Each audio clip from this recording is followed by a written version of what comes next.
Maurílio, pastor na igreja no Rio Bonito. Esteve conosco ontem, hoje pela manhã, e agora trará novamente a nós a palavra do Senhor, dando encerramento a essa conferência de 43 anos. Que Deus abençoe, pastor. Fique à vontade. As crianças hoje até 9 anos. Até 9 anos as crianças podem descer para o culto infantil. Nós permaneceremos aqui.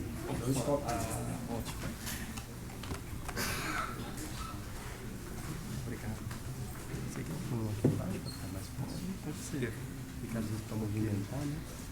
Agradeço.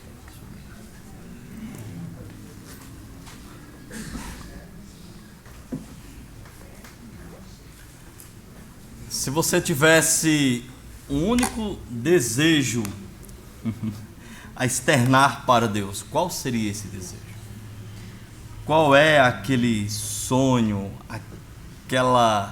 aquele alvo que você tanto almeja? Aquilo pelo que você acorda já pensando, trabalha, passa o dia, passam-se os anos e você continua sonhando. Nós temos meditado sobre o tema as responsabilidades da igreja nos últimos dias, né? O passador está aqui. Acho que está aqui. Está onde? Aí embaixo. Aqui. E nós falamos, então, que nós meditamos nesse tema pensando no livro de 2 Timóteo, capítulo 3 e capítulo 4. Ontem à noite, nós, então, meditamos sobre que a igreja deve seguir o exemplo dos fiéis. Hoje pela manhã, que ela precisa estudar e proclamar a palavra de Deus. Hoje à noite, então, nós vamos estudar sobre essa última responsabilidade da igreja, que é esperar ansiosamente a volta de Cristo. Não deixa de ter um pouco de expectativa, né? De ansiedade santa, por assim dizer, né? Certo? Vamos meditar então nesse texto, 2 Timóteo 4, versículo 6 ao versículo 18, tá? Dando sequência aí ao texto que temos estudado. Vamos lembrar que o apóstolo Paulo estava preso em Roma. Esta foi a segunda prisão em Roma, da qual ele padeceu. Esta última prisão, ele só vai sair para a morte. Na época, o imperador que governava Roma era o imperador Nero, um dos piores que Roma já teve. Aliás, o pior ao lado de Calígula. Ele foi o responsável, ou atribuiu-se a ele a responsabilidade de tocar fogo em Roma e ficar tocando harpa, não é, ali, se inspirando naquela atrocidade. E depois ele jogou a culpa aos cristãos. Ele abriu sua mãe para ver de onde tinha saído e matou tanto Pedro quanto Paulo, né? O apóstolo aos judeus, Pedro, e o apóstolo aos gentios, no caso, o apóstolo Paulo. Paulo escreve essa carta, é a segunda que ele escreve a Timóteo, que era seu filho na fé, era também jovem pastor, e ele então escreve como uma forma de despedida, ainda que ele fosse ver Timóteo ainda no final. Mas é um tom de despedida aqui. Ele sabe do que ele aguarda, ele sabe que não sairia daquela prisão a não ser para a morte. E ele agora quer deixar as suas últimas palavras de despedidas para o seu amigo, filho na fé, pastor querido, o jovem Timóteo.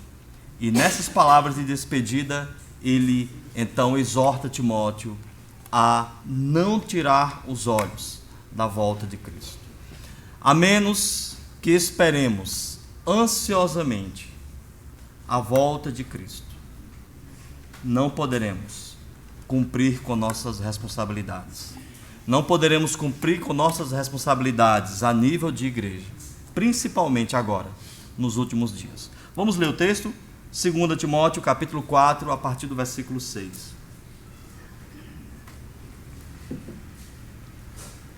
Quanto a mim, já estou sendo oferecido por libação e o tempo da minha partida é chegado. Combati o bom combate, completei a carreira e guardei a fé. Já agora a coroa da justiça me está reservada, a qual o Senhor, reto juiz, me dará naquele dia, e não somente a mim, mas também a todos quantos amam a sua vinda. Empenhe-se por vir ter pressa comigo, porque Demas, tendo amado o presente século, me abandonou e se foi para Tessalônica. Crescente foi para Galácia, Tito para Dalmácia. Somente Lucas está comigo. Traze Marcos, porque me é útil para o ministério. Quanto a Tíquico, mandei-o para Éfeso. Quando você vier, traga a capa que deixei em Troade, na casa de Carpo. Traga também os livros, especialmente os pergaminhos. Alexandre, o latoeiro, me causou muitos males. O Senhor lhe dará a retribuição de acordo com o que ele fez. Tome cuidado com ele também você, porque resistiu fortemente às minhas palavras. Na minha primeira defesa, ninguém foi a meu favor. Todos me abandonaram, que isto não lhe seja posto em conta. Mas o Senhor esteve ao meu lado e me revestiu de forças, para que através de mim a pregação fosse plenamente cumprida, e todos os gentios a ouvissem. E fui libertado da boca do leão. O Senhor me livrará também de toda obra maligna, e me levará salvo para o seu reino. A Ele a glória para todo sempre. Amém. Querido Deus, que toda honra, toda glória seja dada a Ti. Que o Senhor volte logo para nos buscar, e que até lá nós venhamos estar preparados, vigilantes, sóbrios, aguardando com expectativa a Tua vinda. Ajuda-nos nesse momento na compreensão da Tua palavra, e abra o nosso coração a fim de que essa semente caia em solo fértil e produza fruto para a Tua honra e a Tua glória. É o que nós te oramos em nome de Cristo. Amém. A igreja deve esperar ansiosamente a volta de Cristo. E aí você pode perguntar, como é que a igreja faz isso, né? Como que nós esperamos ansiosamente a volta de Cristo? Como? De que maneira? Nesse texto nós veremos então algumas maneiras pelas quais a igreja de Cristo pode esperar ansiosamente a sua volta. A primeira delas diz respeito à visão, tendo uma visão correta do que é a vida. O que é a vida para você? O que é a vida? Para algumas pessoas, a vida é simplesmente uma oportunidade para fazer o que quiser, né? Para, então, desfrutar dos prazeres aqui do mundo, para correr atrás dos seus sonhos pessoais e simplesmente alcançar seus objetivos. Afinal de contas, a vida é minha. E como alguém já disse, a vida é igual a uma moeda. Você pode usá-la da maneira que quiser, mas só pode usar uma única vez. Então comamos e bebamos, que amanhã morreremos. Certo? Certo? Errado. A vida não é, na verdade, isto. Aliás, para alguns é, né? Mas o que Paulo fala aqui? Como que o apóstolo Paulo enxergava a vida? O que era a vida para ele? Perceba comigo aí no versículo 6, tá? O que ele diz? Vamos lembrar que até agora Paulo estava fazendo dois contrastes, não é? Uma comparação entre dois grupos de pessoas, não era? Entre os fiéis e os ímpios. Entre os que temem a Deus e os perversos.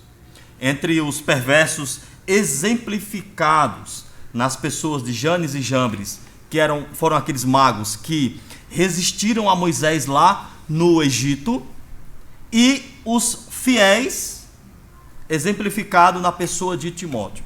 Agora, o contraste muda para Timóteo e Paulo.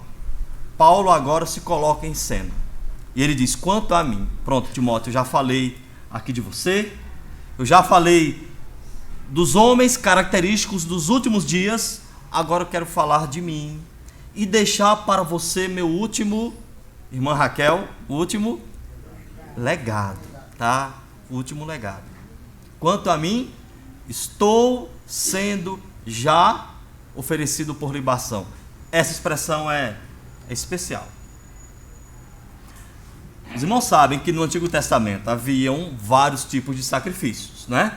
Você lê ali o livro de Levíticos, o terceiro livro da Bíblia, e você vai ver uma porção de sacrifícios, cada um diferente do outro, né? E dependendo da razão ou da finalidade, então exigiria um tipo diferente de sacrifício.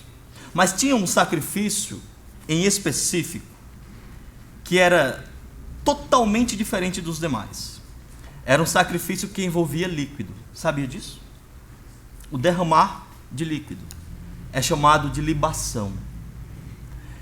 Esse sacrifício foi realizado lá no livro de 2 Samuel, capítulo 23, quando você vai ler a respeito das façanhas dos heróis de Davi, né? Um texto assim épico, é um texto maravilhoso que você viaja, né?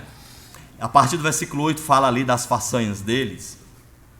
Eram 3 em especial, né? Davi tinha um regimento de 30, era a sua guarda pessoal, que à medida que um ia morrendo, ele iria então substituindo por outro, chegou a ter em média 37 ao todo, mas 3 em especial eram os caras. Diz que o mais fraquinho desses aí valia por 1000, né? E em um determinado momento, Davi está cercado, provavelmente foi no início do seu reinado, cercado pelos filisteus, e ele está um pouco afastado de Belém. Em Belém tem uma fonte, né? Tinha uma fonte de água, e Davi então suspira: quem me dera beber um pouquinho daquela água que está lá na fonte de Belém. Aqueles 3 heróis ouvem Davi sussurrar, Davi desejar em voz alta, né? E eles, sabe o que eles fazem? Eles irrompem ali, derrubando guerreiros filisteus, sai matando de um lado de outro, de um lado de outro, chegam na fonte, pegam da água, trazem para Davi, matando. Eu fico imaginando a cena, né? Provavelmente ali os 2 escoltando, o outro com a água, né? Ele com a água numa mão, espada na outra. É difícil entender isso. E filisteu por tudo que era lado caindo. Eles voltam até Davi, entregam a Davi a água. E o que Davi faz? Ele diz: longe de mim, jamais eu vou beber a água que custou o sangue de homens. E o que Davi faz?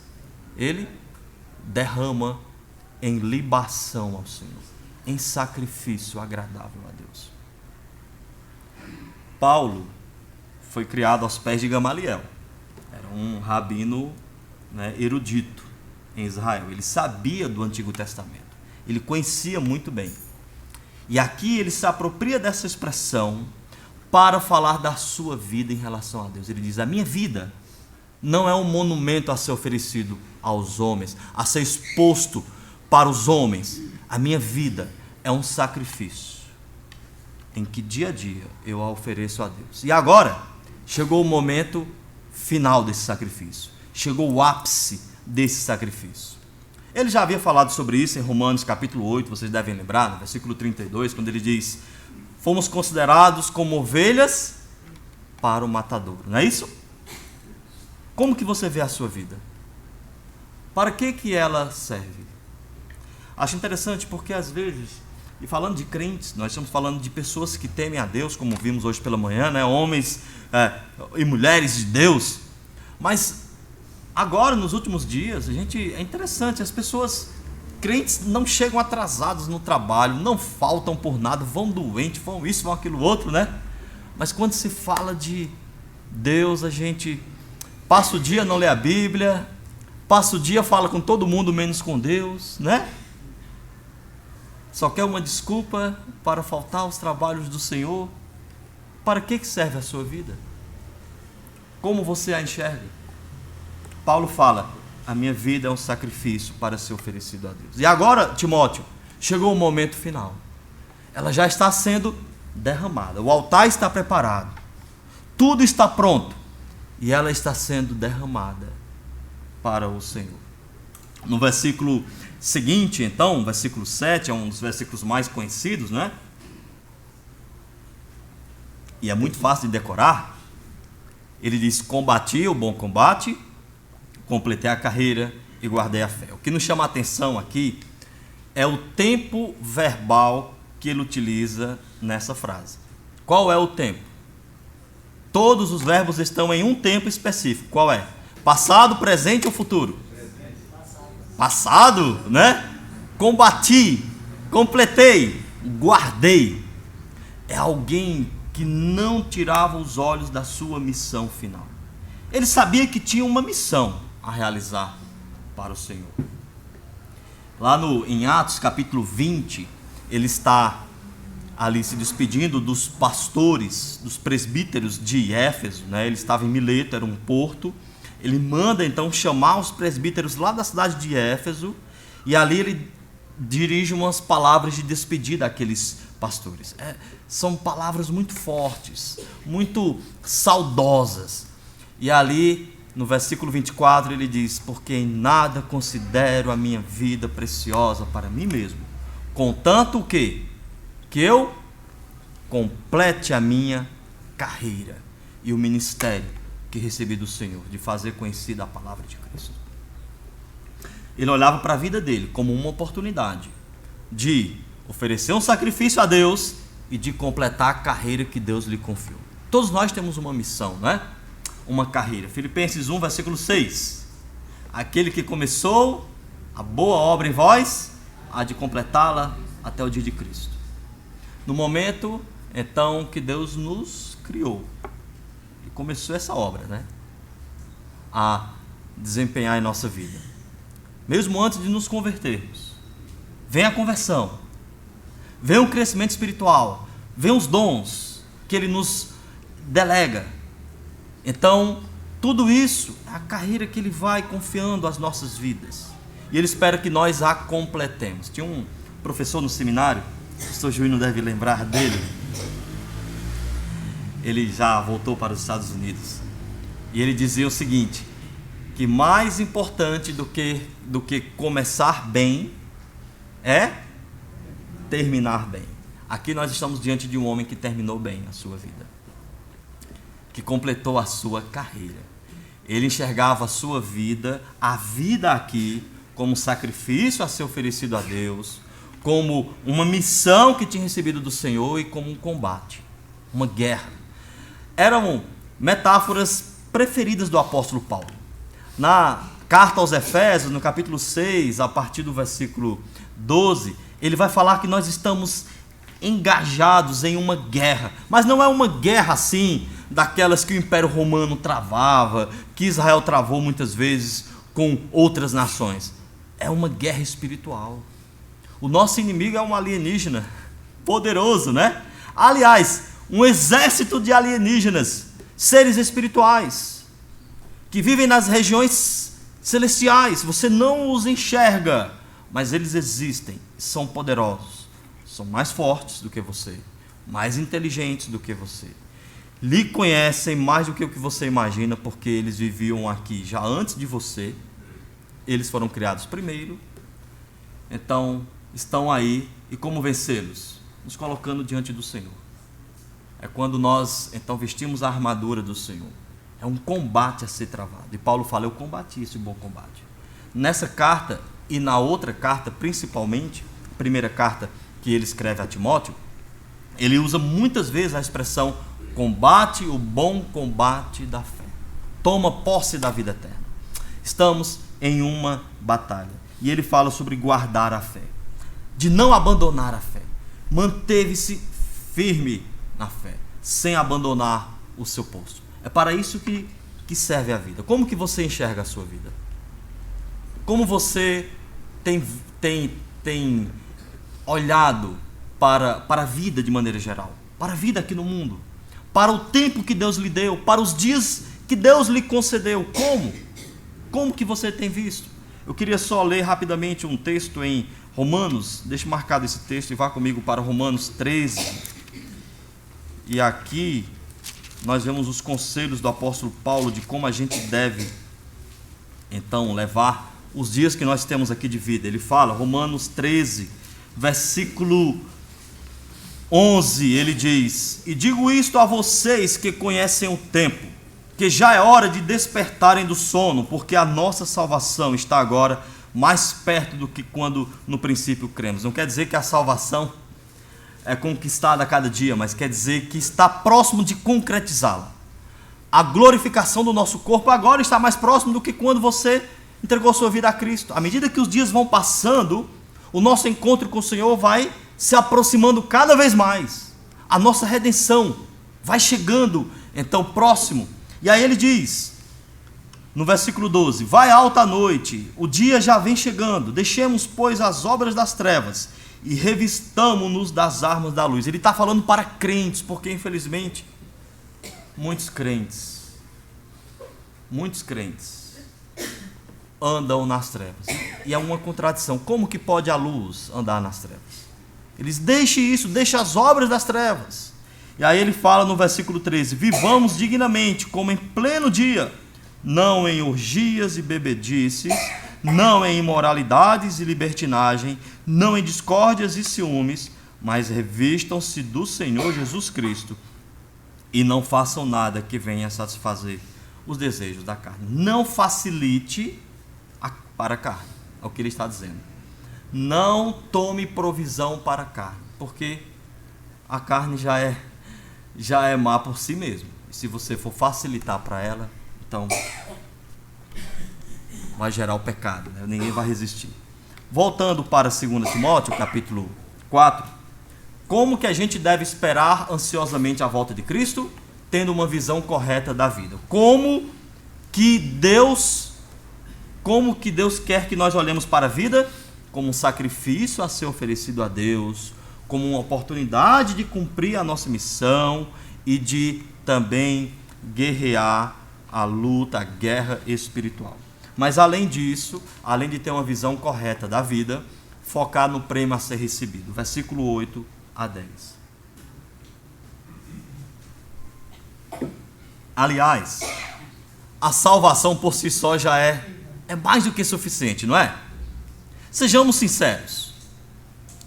Você habitar eternamente com Deus, em um local onde não vai haver mais choro, nem luto, nem separação, nem dor alguma. Que maravilha, não é? Não vai haver mais pecado, ninguém vai mais envelhecer, olha só, cabelo não vai mais cair, não é não, pastor Júnior? Oh. Mas além disso, e é difícil até de entender, Deus nos promete recompensas extras. São chamadas de galardões, né? 2 Coríntios, capítulo 5, versículo 10. Importa que todos nós compareçamos perante o tribunal de Cristo, para que cada um receba, segundo o bem ou mal que tiver feito, por meio do corpo. Percebe? Cada um e todos nós. A Bíblia trata alguns galardões específicos como coroa. Nós vemos aqui um tipo de coroa, que é a coroa da vida, tá? Nós vemos a coroa da glória em 1 de Pedro capítulo 5, né? E nós vemos, além disso, também a coroa da justiça, não é? Aqui, aliás, a coroa da justiça. Coroa da vida é em Tiago 1:12 e também Apocalipse 2, versículo 10. Tá? Então, coroa da vida, aqui coroa da justiça e 1 de Pedro, coroa da glória. Não me pergunte como que são essas coroas, exatamente é difícil saber. Mas há um texto muito lindo em Apocalipse que fala de uma ocasião em que os anciãos, os 24 anciãos, chegam e depositam as suas coroas diante do Cordeiro. Né? Alguns acreditam que os anciãos ali representam a igreja. A gente não sabe exatamente como que é, mas nos dá uma pista, uma indicação de que parte da nossa adoração a Deus no céu será com as coroas, com os galardões que nós conquistaremos aqui. E se for, vai ser muito maravilhoso, né? Para alguns.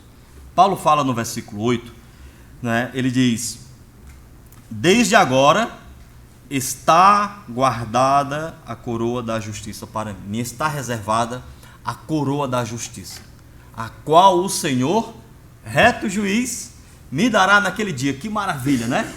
Ele diz, olha, é um galardão, é um prêmio que me está reservado, eu estou vendo esse prêmio. Ninguém toma. Graças a Deus, pude conquistar. Já está reservado para mim. Mas olha, Timóteo, pode também ser reservado para você, desde que você ame a vinda de Cristo. É daqui de onde a gente tirou o tema da meditação dessa noite, né? Amar a vinda de Cristo. Amar a vinda de Cristo. Todos quantos amam a sua vinda. O que é amar a vinda de Cristo? Eu fico a pensar, esperar a vinda de Cristo, todos esperam, né? Todos os que são crentes esperam, pelo menos. Agora, será que esperar é a mesma coisa de amar? De esperar ansiosamente? Será que todo mundo espera do mesmo jeito? Ou será que há diferença no esperar? Isso me faz lembrar de uma história, na época do seminário. A gente tinha um colega, e eu vou falar porque vocês não conhecem mesmo. O nome dele era Cícero Amaro. Acho que o pastor Júnior não chegou a conhecê-lo. Ele se formou antes de mim. E aí, eu tive a incumbência de levá-lo para a nossa igreja, para ele pregar, de moto, né? Aquela moto. E aí era de uma cidade para outra. E chegando na cidade onde ele iria pregar, tinha lá uma avenida e um ônibus foi dobrar. E no que o ônibus foi dobrar, ele fechou toda a rua. E a gente já ia um pouquinho rápido. Não ia tão rápido quanto os motoqueiros aqui de São Paulo, mas ia parecido. E o único jeito foi jogar para a calçada. Meu Deus. E nessa hora esse irmão, valeu, não faça isso que eu ainda quero casar. Ele estava noivo, né? E eu na hora, não sei se eu ria, se chorava, enfim. Mas foi uma aflição tremenda. Mas naquele momento eu fiquei a pensar, como é que a pessoa vai pensar em casamento numa hora dessa, né? Meu Deus. Ele estava noivo. E aí então a gente foi, ele pregou, eu levei de volta mais tranquilo, mais devagar, né? E aí chegou no seminário e eu... irmão, eu queria lhe fazer uma pergunta, por gentileza. Ele, pois não, Maurílio, pode perguntar. E eu disse, vem cá, se Jesus aparecesse hoje para você e perguntasse, Cícero, você quer que eu volte agora ou depois do seu casamento? O que você diria? E aí ele pensou e disse, olha, ele iria voltar mesmo de qualquer jeito? Eu disse, claro, era só uma questão de tempo, de quando, se agora ou se depois. Ele diz, olha, para ser sincero, eu pediria a ele para voltar depois, né? Que aí eu iria casar e ele voltaria. E aí na hora a gente riu e tal, e eu fiquei pensando, eu nunca esqueci isso. Porque parece que todos nós nos vemos em Cícero Amaro. Muitas vezes eu já me vi em Cícero Amaro. Senhor, está tão perto de conseguir isso, né? Ou se casar, o casamento está marcado, né? O buffet está pago. Já consegui, né? A princesa dos sonhos, ou o príncipe dos sonhos, sei lá. Espera só um pouquinho, para desfrutar um pouco, né? Aí casa. Senhor, o filho está para vir. Deixa eu conhecer meu filho, né? E o filho nasce. Senhor, deixa ele crescer um pouco, entrar na escola, universidade, e o neto, e isso, e a casa. Nos faz lembrar daquela parábola que Jesus contou certa vez, né? Que o noivo, a pessoa chama, lança os convites de casamento, e um diz, olha, eu comprei uma junta de bois, e eu tenho que ver esses bois, então me tenha por desculpado. E aí o outro diz, olha, eu não posso porque eu comprei um terreno e preciso ver esse terreno. Me tenha por desculpado, né? E a gente fica pedindo desculpa a Deus o tempo todo.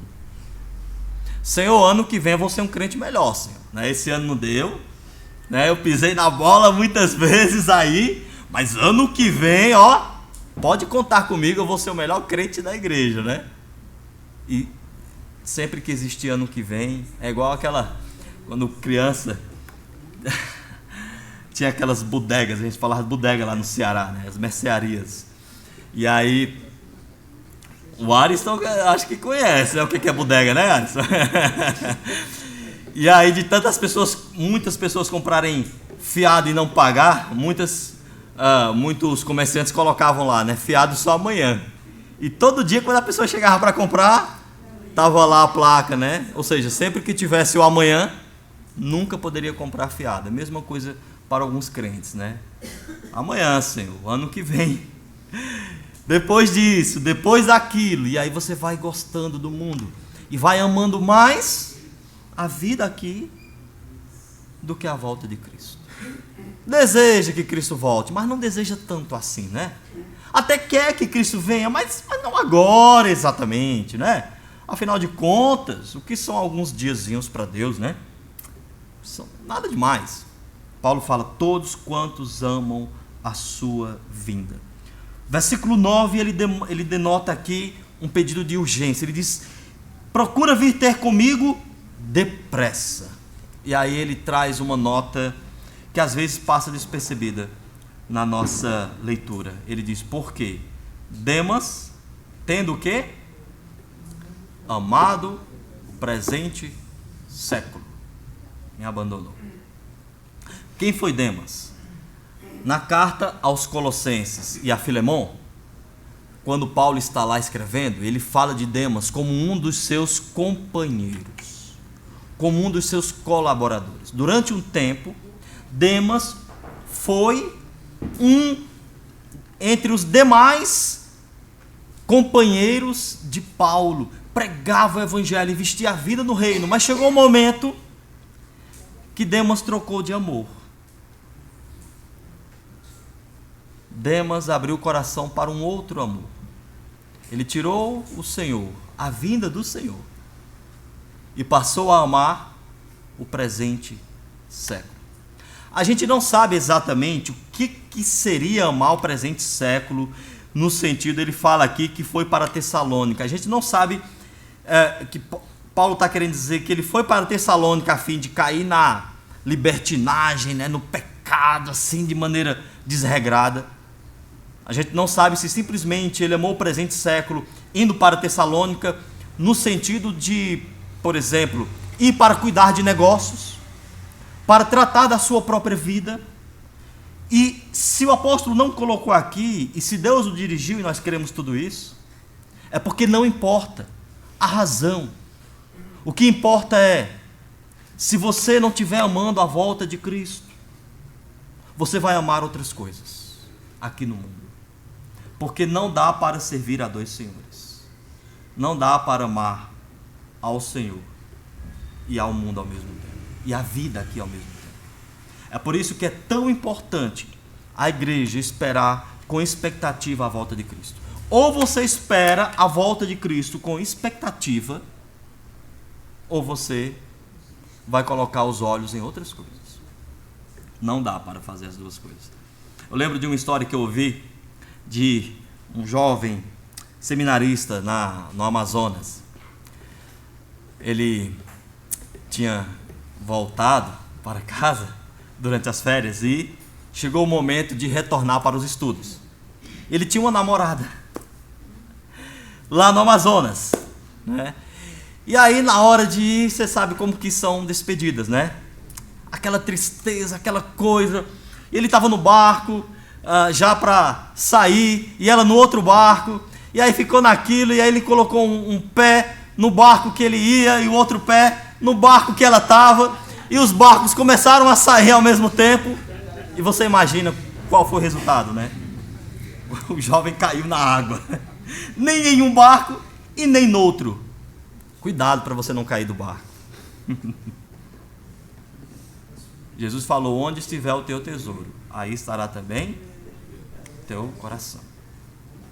Não dá para colocar o coração em duas coisas. Não dá para você amar duas mulheres, dois homens, né? Não dá. Não dá para você amar Jesus, a volta de Cristo e a vida aqui ao mesmo tempo. Isso me faz lembrar de C.S. Lewis, é um escritor cristão, já morreu. Ele escreveu, dentre outras coisas, ele escreveu aquelas crônicas de Nárnia, né? Foram transformadas, inclusive, algumas delas em filmes. E aí ele tem uma citação em um dos seus livros, O Peso de Glória. Ele diz o seguinte: que o Senhor refresca a nossa peregrinação com algumas pousadas agradáveis, mas Ele nunca nos encoraja a tomá-las como o nosso destino final. Somos peregrinos aqui nesse mundo. Esse não é o mundo que Deus idealizou para nós. E nem somos daqui. Estamos de passagem. Nessa peregrinação, o Senhor, de tão bondoso que é, vai refrescando a nossa caminhada, nos dando algumas pousadas agradáveis. Mas essas pousadas, nenhuma delas é o nosso destino final. Estamos de passagem.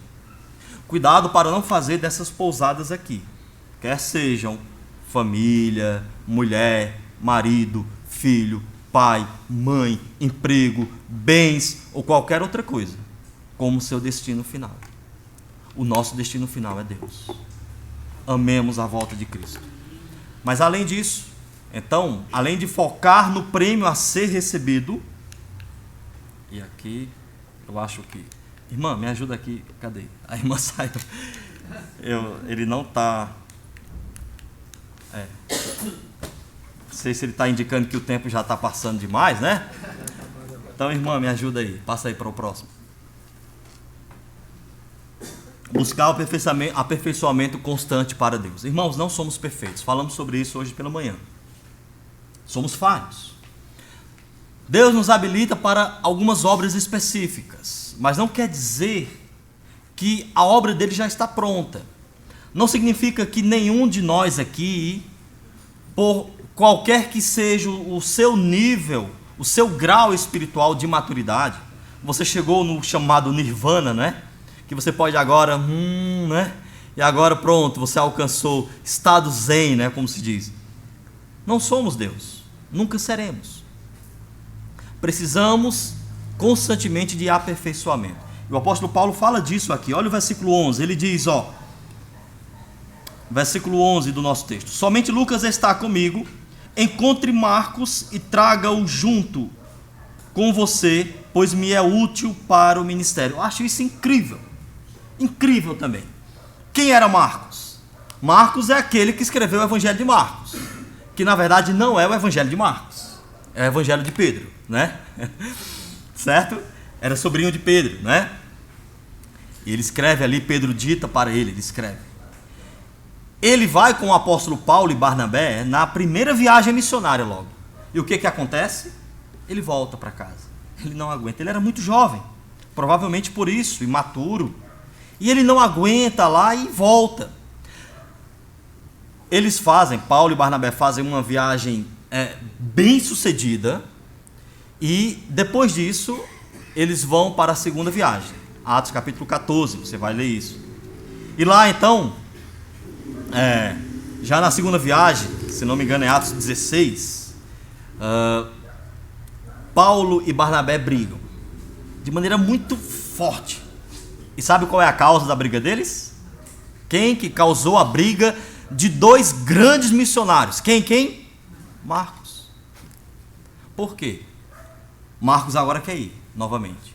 E Barnabé chega lá na hora de partida, Barnabé com Marcos. Aí Paulo, para aí, tá de brincadeira comigo?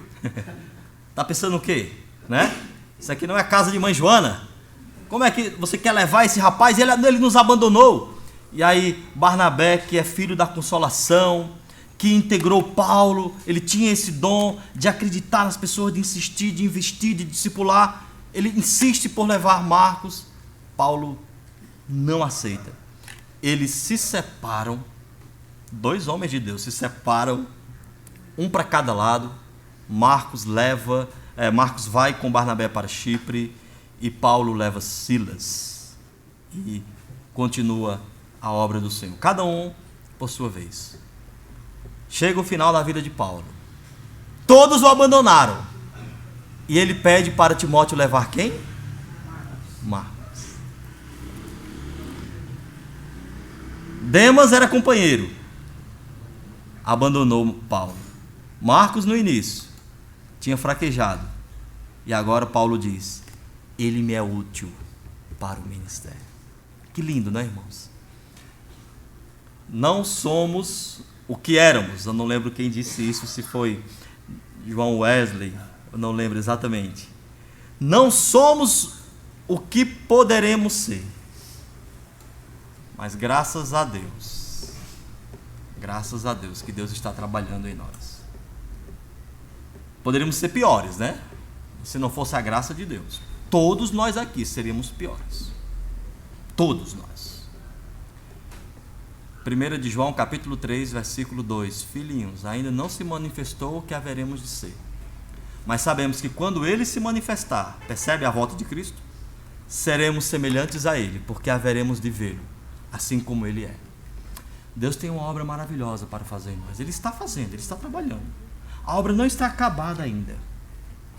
Está imperfeita, com algumas rugas, né? Algumas coisas ali para serem arrumadas. Ele está trabalhando.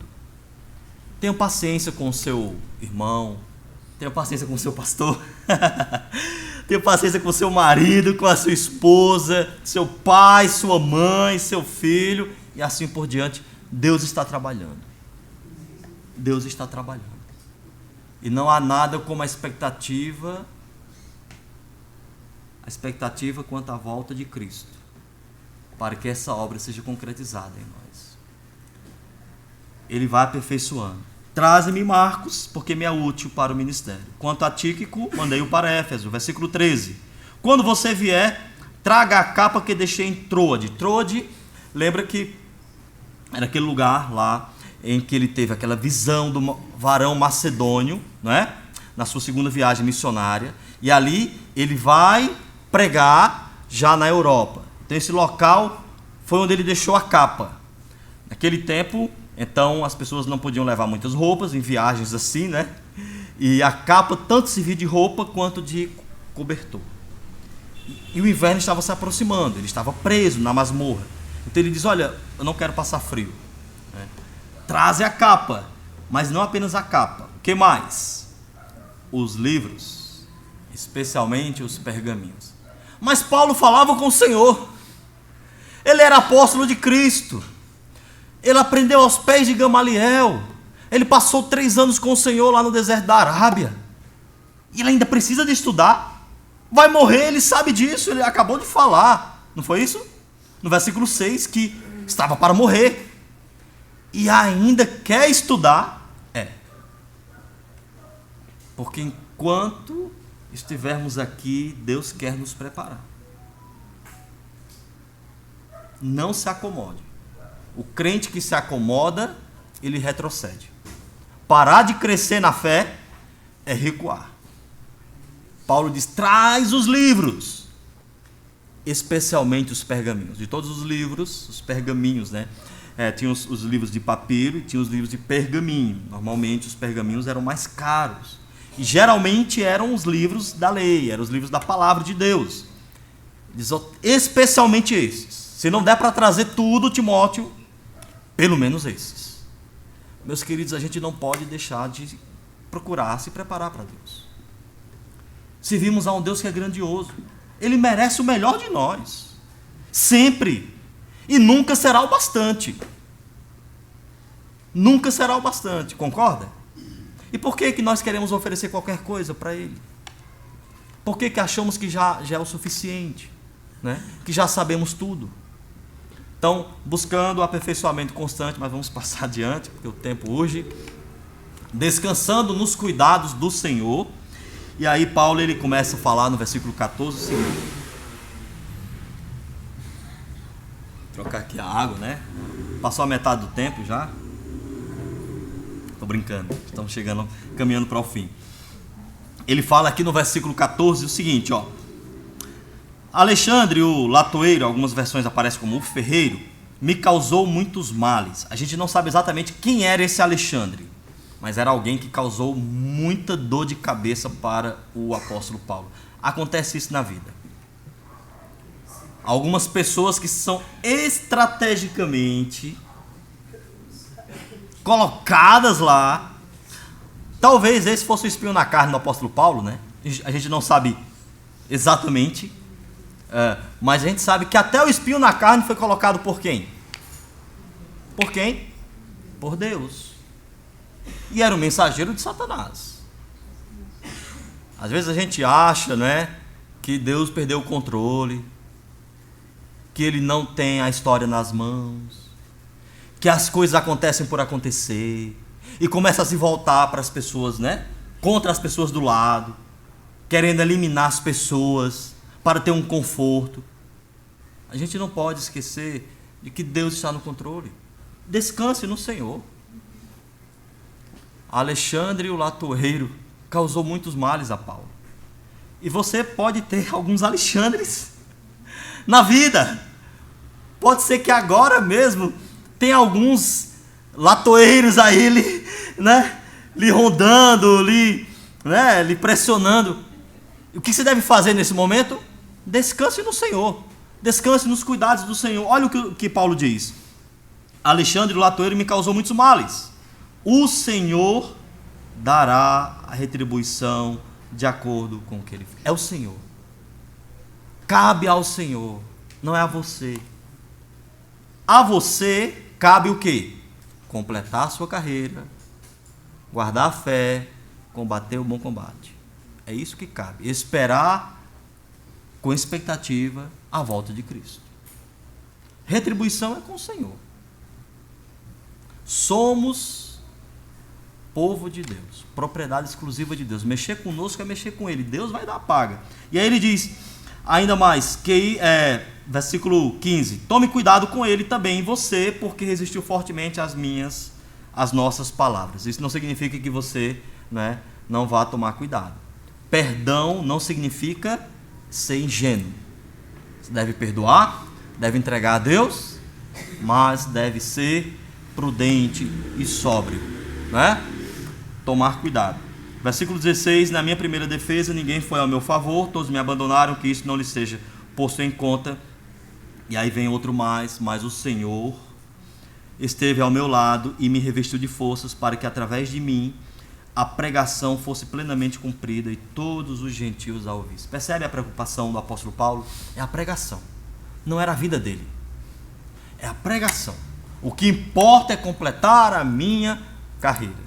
E ele termina aqui falando: o Senhor me livrará também de toda obra maligna e me levará salvo para o seu reino. Ele sabia que iria morrer, mas livrar de toda obra maligna e levar salvo é, então, lhe livrar do maligno, de Satanás. Não deixar que ele caísse, que ele se desviasse, não deixar que ele amasse o presente século, mas que continuasse amando a volta de Cristo. Descanse sobre os cuidados do Senhor. A igreja não vai desempenhar as suas responsabilidades sem oposição, sem desafios, sem dificuldade. E o que ela tem que fazer? Às vezes os recursos são escassos, às vezes ela é limitada. E o que fazer? Descansar sob os cuidados do Senhor. E é isso que você deve fazer. E por fim, dar sempre glória ao Senhor. Ele termina falando: a Ele glória para todos sempre, amém. Não importa se eu serei morto por Nero, não importa se Alexandre o latoeiro está me rondando e me causando males, não importa se todos me abandonaram, não importa. O que importa é Deus está sendo glorificado, amém. Isso é o que importa. A Ele toda honra e toda glória. Vamos passar rapidamente para as aplicações então. Primeira aplicação: a maneira como enxergamos a Deus e nosso relacionamento com Ele determina o modo como vemos a vida. Tá? E nós demonstramos isso. Cada um demonstra como crê em Deus, qual o Deus que crê, como é o Deus que crê, pelo estilo de vida que leva. Isso é fato. Por isso que às vezes não adianta você ficar falando para um crente: você tem que fazer isso, tem que fazer aquilo outro, né? A questão é o que está por trás. Como que ele enxerga Deus? Quem é Deus para ele? Segunda, a lembrança constante do prêmio que receberemos do Senhor nos encoraja a enfrentarmos os desafios da vida de forma positiva. Nesse mundo passaremos por sofrimento. Todos. Quem crê em Deus, quem não crê, passará por sofrimento. A diferença é como você passará por eles. Vai depender de onde estão, ou para onde estão os seus olhos. Você está focando em quê? No prêmio por vir? Está focando no prêmio? Hebreus capítulo 12 fala, no versículo 2, que Jesus, em troca da alegria que lhe estava proposta, suportou a cruz, não fazendo caso da ignomínia, da vergonha. Ele olhava para o prêmio final. E nós devemos fazer o mesmo. Além disso, terceiro lugar, não somos perfeitos, somos limitados e estamos em um processo contínuo de aprendizado. A gente não pode esquecer isso. Não pode esquecer. Eu ouvi de um crente, me entristeceu muito. Eu cheguei a visitá-lo e ele confirmou. Ele passou um tempo lendo a Bíblia e chegou um momento que ele passou a escrever a Bíblia. Eu não sei se você já quis fazer isso ou se conhece alguém que fez. Todo dia ele sentava, pegava um caderno e ia escrevendo. A partir de Gênesis capítulo 1, versículo 1. No princípio criou Deus os céus e a terra. E começou a escrever a Bíblia. Até que terminou. Levou, não sei se foram 3 anos, escrevendo. A Bíblia toda. Letra por letra. Palavra por palavra. Depois disso ele disse, pronto. Não preciso mais ir à igreja. Sério. Não tenho mais o que aprender. Que triste. Que lamentável. Nenhum empenho ou fidelidade jamais deve nos fazer esquecer que a obra é do Senhor. É Ele quem recompensa, é Ele quem pune, e por isso também é Ele quem deve ser glorificado. A obra é dele, irmãos. A obra é dele. Toda honra seja dada a Ele. Toda glória a Ele. Ninguém reconhece seu trabalho, Ele vai reconhecer um dia. Você acha que pode fazer de qualquer jeito e ninguém cobra? Ele vai cobrar um dia. Ele deve ser glorificado. Que esperemos com expectativa a volta de Cristo. Que naquele dia todos nós sejamos encontrados vigilantes, atentos, e ninguém seja apanhado de surpresa. Que o Senhor nos ajude quanto a isso. Toda honra seja dada a Ele. Vamos orar. Querido Deus, obrigado. Obrigado porque nós sabemos que o Senhor vai voltar um dia. E Deus está tão próximo disso. Já estamos vivendo os últimos dias, Senhor. A Tua palavra assim nos diz. Os sinais estão aqui, às portas. Ó Deus, que esta igreja, a quem o Senhor ama tanto, porque o Senhor derramou o seu precioso sangue, esteja vigilante, atenta, com as lâmpadas acesas, ó Deus, que vigie a cada dia em oração, em leitura da palavra, seguindo o exemplo dos fiéis, estudando, proclamando a Tua palavra, desejando, amando a Tua vinda, ó Deus, e que o Senhor seja glorificado através dela. Nos ajuda a que venhamos ser crentes melhores a cada dia, que nos aperfeiçoemos a Ti, para Ti, porque o Senhor é digno de toda honra e de toda glória. E Senhor, se o Senhor não voltar até o ano que vem, até o próximo ano, quando essa igreja completará novamente mais um aniversário, que cada crente aqui presente, se o Senhor não tiver chamado ainda, que continue firme, que continue atento, esperando a Tua volta, ó Deus, e participe desse momento. Abençoa cada irmão aqui dessa igreja, a liderança, os pastores, que o Senhor os livre do mal e não os deixe cair em tentação, e que essa igreja continue firme proclamando o Teu nome. É o que nós te oramos em nome de Cristo. Amém.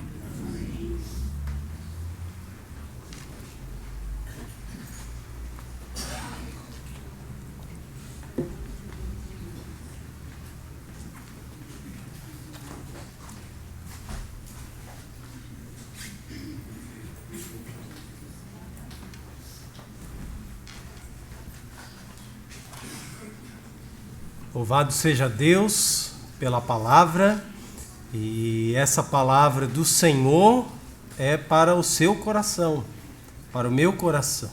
Fomos desafiados desde ontem à noite hoje pela manhã e agora também, a olhar para o que Deus tem a nos dizer. Seguir o exemplo dos fiéis, nos preocupando primeiramente com sermos aquilo que Deus espera de nós. Não tanto com o que somos capazes ou não de fazer, mas sermos aquilo que Deus tem feito em nós, filhos verdadeiros, filhas verdadeiras de Deus. Foco na palavra do Senhor, para amar a palavra, para nos alimentar, para crescermos nela e para proclamarmos essa palavra aos outros e aguardarmos ansiosamente, amando a volta do nosso Senhor e Deus Jesus Cristo. Fica aí o desafio para que prossigamos em fazer isso cada vez mais e melhor pelos próximos 43 anos ou quantos mais o Senhor nos conceder aqui nesse lugar. Eu quero agradecer, pastor Maurílio, por ter aceitado aí o nosso convite. Para nós foi uma grande alegria. Vamos estar em oração pelo pastor Maurílio, também pela sua esposa, a irmã Diana. Ela esteve conosco hoje pela manhã, não esteve se sentindo muito bem depois que saiu daqui e não pôde estar conosco presente. Então vamos orar também pela saúde e recuperação plena dela. Amanhã já vai estar boa, se Deus quiser, viu, pastor? 100%. E vou pedir que aqueles que puderem se coloquem de pé. Nós vamos encerrar esse tempo de conferências cantando o cântico Um Ano Mais de Vida, como celebração do aniversário da nossa igreja.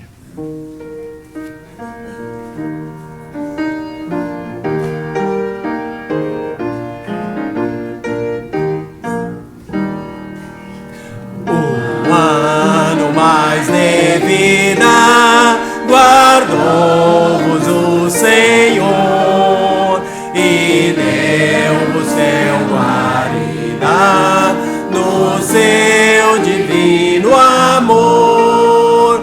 De coração dai graças ao nosso eterno Pai, pois mais um ano passa, a Deus mil graças dá. Senhor nosso Deus, louvado seja o teu nome, recebe toda a honra e toda a glória, nossa adoração a ti, pois o Senhor é o nosso Criador e sustentador da nossa vida.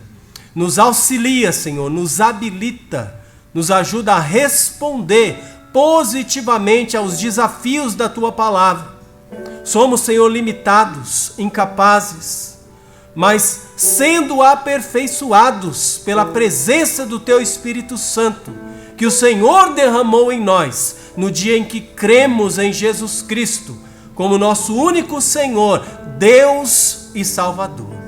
Continua, Senhor, completando a obra que o Senhor já iniciou há algum tempo na vida da maioria de nós.